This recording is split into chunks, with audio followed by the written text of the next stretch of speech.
Yan mga kapatid, magtatanim ulit kami sa aming sack bag. Yan. Before that, gulay-gulay muna. Yan. O, di ba? Malalaki na ang aming mga tanim na okra. Okra, malaklak na po.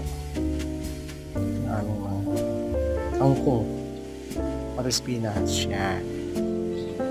Harvest na ulit, mga kapatid. Ayan. Yan po ang aming mga kamote. Bakit may ko? Tanggalin natin yan, no? Then, yan po ang ating mahiwagang mga kamote ulit na maninipis ang dahon.